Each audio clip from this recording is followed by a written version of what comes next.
Unit 2 Economics Day 4, we're talking inflation.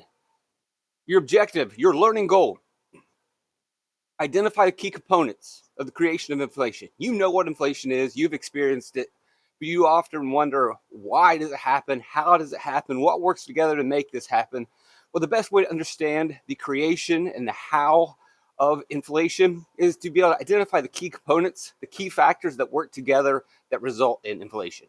It can be very complicated and convoluted and confusing, trying to understand this magical phenomena that is price increases and how it works over time, and how the consumers and the firms and the government all know how to set prices. And we're not going to take this from a PhD economist level. We'll make it very simple for you to understand how inflation happens, why it happens, and why prices increase. So just relax. We're going to finally answer that question that you've been wondering about, right? You know it exists. You see it with your own eyes. You know what it is. You know the definition of inflation is simply a rise in prices. But why? Why did this phenomenon occur? We'll answer that today. Inflation. Step one that has to happen. More money is added to the economy. This is through loans. The Federal Reserve, the Fed, lowers interest rates, which increases borrowing from the regional banks. Then those banks lower their interest rates to match that, and that increases borrowing from firms and households. And now all of a sudden we've got more money in the economy. So step one, more money is added to the economy. Pump it in. Step number two, because firms have money, because households have money, they spend that money. And so if you go from before step one, when they did not have money, to now in step two, they do have money, they spend that money, that's an increase in demand. You compare before and after, and you look at demand, the amount of products demanded. When you have more money, you demand more products. You didn't really necessarily change psychologically. When we talk about demand, we're not talking about psychological desire. We're talking about actual transactions. How much are you buying? And when you have more money, guess what? You can buy more than when you don't have money. So simply infusing money into the economy, it doesn't change your demand psychologically or your desire, but it changes your ability. Without money, it's hard to demand goods in terms of actually making transactions and consuming products. When you do have money, it's much easier to make transactions and to actually buy goods. And thus, demand increases when you pump money in. But another key component here, as we know, remember, demand goes up, price goes up. Supply has not changed. We've pumped in a lot of cash, but the amount of milk cartons on the shelf are still the same. That's a very important thing. We're throwing in a bunch of money, but if there were 100 milk cartons on the shelf before, there are still 100 milk cartons now. We didn't increase the supply of any of the goods. We just increased the supply and pumped in some money, which thus increased demand. Let's look a little bit deeper, break it down. So imagine you have a grocery store, no one's there. We could safely say that in this grocery store, demand is low, and that's going to drive prices down. Why? Well, if you want to convince people to come to your grocery store to buy some Trident gum and no one's showing up, the first thing you're going to do is lower your prices, and then people will come in. So when demand goes down, no one wants to shop at your store, you need to lower your prices. Demand is low. And this could be a result of you just run a bad grocery store. This also could be a result of there's not a lot of money in the economy. Imagine there's not a lot of loans going out. People don't have money to spend. Very similar to our recent situation at Dollar General, where Dollar General's sales are going down, their demand is down, so Dollar General may have to respond by lowering price. Or if Dollar General doesn't want to lower their prices to try to convince you to come in, what could happen is the Federal Reserve decides to lower interest rates, making it cheaper for regional banks to borrow. Those regional banks then lend that money out to firms and businesses and to households. And those firms, businesses, and households start to spend money. So Dollar General's sitting there, no one will come in, because they don't have any money. Boom, the Federal Reserve pumps out a bunch of money. Suddenly, all those people have money and they're back in Dollar General, they're packed in there, they're shopping again. This is an increase in demand. And when we increase demand, we increase the price. Now remember, we're not talking about some sort of psychological demand of how bad you want something, because that might confuse people. I didn't want Trident before, I don't want it after, or this doesn't really change the desire. We're not talking about the desire to buy Trident gum.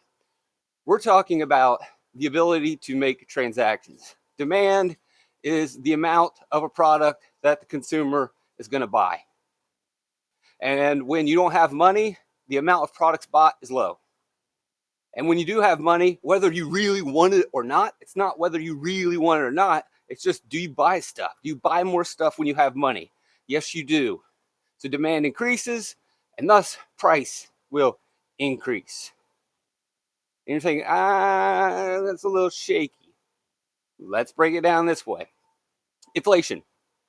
We do know that there's an increase in demand because people simply have more money to spend.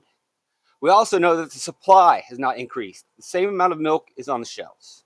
So we print a bunch of money and we pour it into the economy, it increases demand, and this is going to increase price, but let's walk our way through there. So we got more money, and that means more demand, simply because people are able to buy more stuff. And when you buy more stuff, prices go up. Why? Well, you forget already how demand works. We didn't change supply. Same amount of milk on the shelves. We have increased demand. And it's just that simple bidding war that we always see that is going to throw prices up. And is why an increase in demand is going to mechanically increase price. The guy in the blue shirt, oh great, we just borrowed a bunch of money from the bank. I got $100. I'm going to buy a slice of pizza. Well, that's the last slice of pizza, and I borrowed a bunch of money from the bank too, and I'm going to pay $200 for that slice of pizza. $250. We just basically pump in a bunch of money and create a bidding war because we didn't increase supply. You can avoid inflation if we are able to throw in a bunch of money while also increasing product supply. But if you don't increase supply and you throw in a bunch of money, you get a bidding war on the goods that are available and prices increase. There it is. It's pretty simple. That's what has happened. We don't increase supply enough. You give people a bunch of money.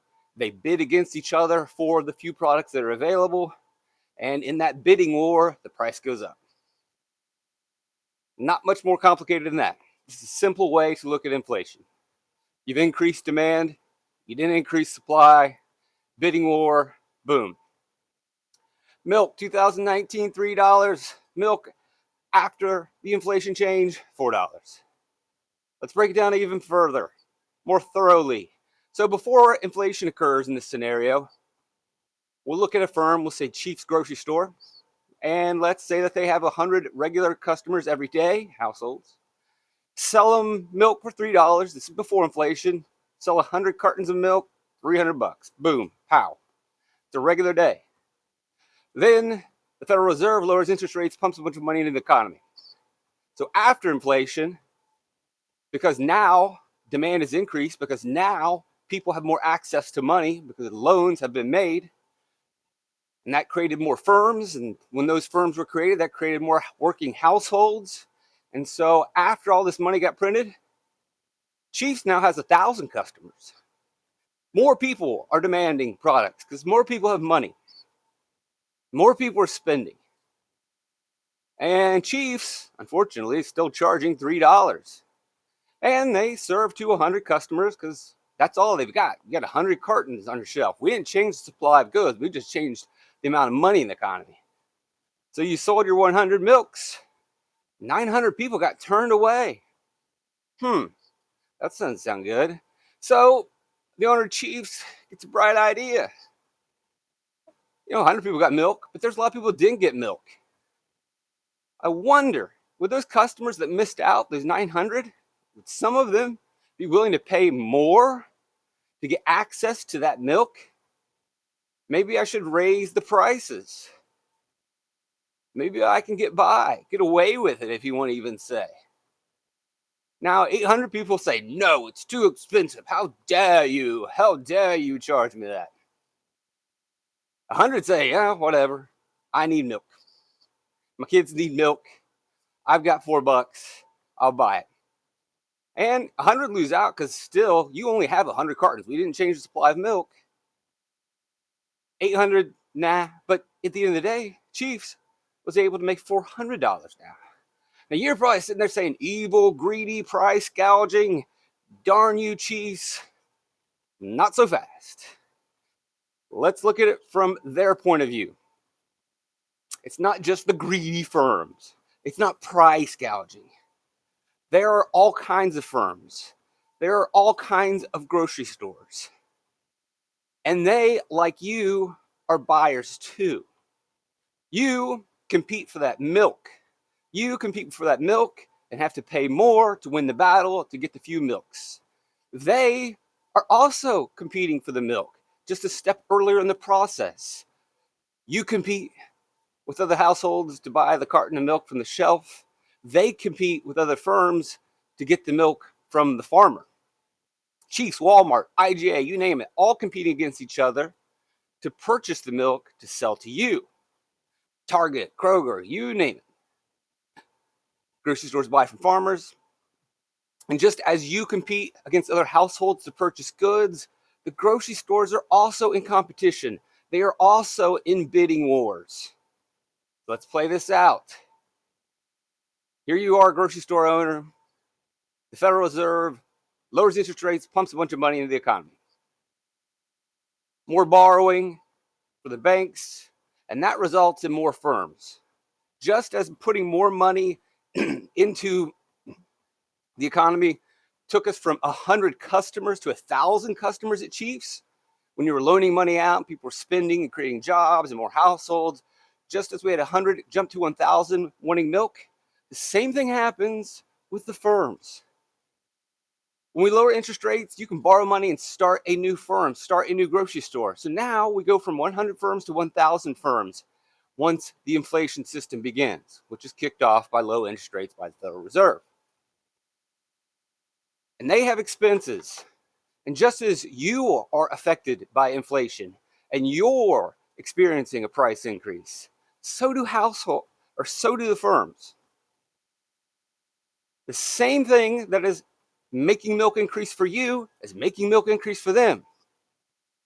And if they do not react to their expenses, just like you, if your expenses are going up, you probably have to stop spending less or working more. With inflation, a lot of Americans either have had to just cut back or have had to pick up a second job.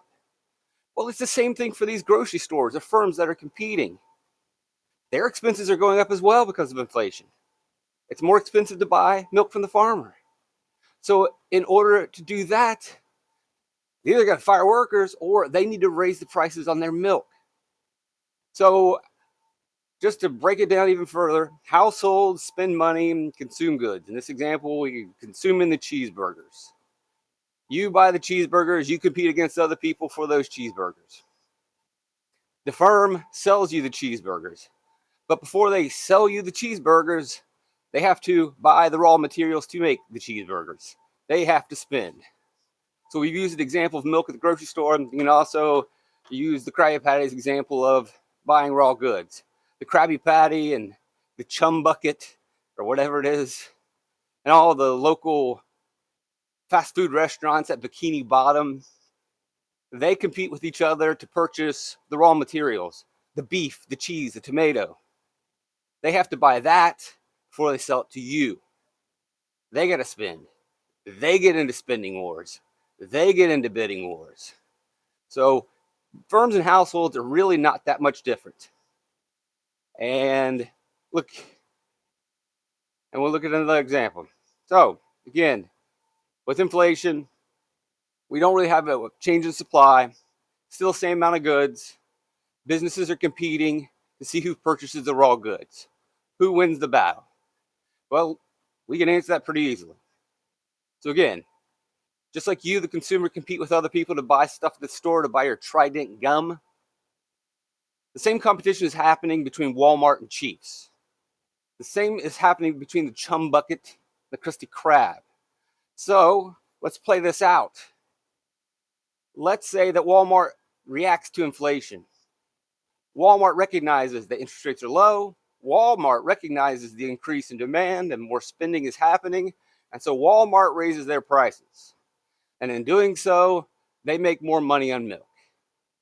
Chiefs does not in this scenario. And they keep the prices the same at $3. And so they end up with the same amount of money. Next step of this competition, Walmart and Chiefs go to buy the milk. The farmer is going to sell to the highest bidder. And the highest bidder is going to be Walmart, who has more money. Because there's only so much milk to go around. It is a fierce competition. And Chiefs didn't do itself any favors by keeping the prices the same. Sure, it made the customer happy, but that's only going to last for a little bit because eventually Chiefs is going to go under. Walmart, who raised prices in reaction to inflation, in reaction to increased demand, in reaction to more money in the economy, they become the highest bidder. They get the milk from the farmer. Chiefs did not react, kept the prices the same, has less money. They are the low bidder. They're going to lose out more often than not. That means they're going to have fewer products, which means they're going to have fewer sales, and eventually Chiefs will be broke. You go to Walmart, the shelves are stocked because they had the money to buy a bunch of milk. You go into Chiefs, they're out of milk. You go to Chiefs again the next day, they're out of milk. And then you stop going back to Chiefs at all. And then Chiefs closes because Chiefs didn't react to inflation. Chiefs didn't respond appropriately. Walmart isn't evil. Walmart wasn't the devil. Walmart understood the law of demand. Walmart understood interest rates. And that is how they responded appropriately. They didn't want to raise prices on you. They had to raise prices on you. And if demand ever goes down, if money falls out of the economy, then they'll lower prices. That's the way it works. It's not evil. It's just science. That's it. Now you really understand inflation, the ins and outs, the key components. What are those key components? Well, it's the Fed, it's low interest rates, it's adding money while also not changing supply, and then bidding wars take place, and that forces price up. Demand goes up with more money.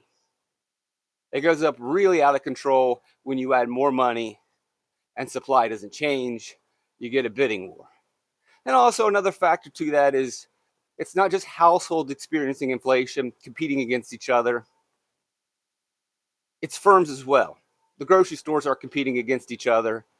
And that's one of the other reasons why you get an increase in prices.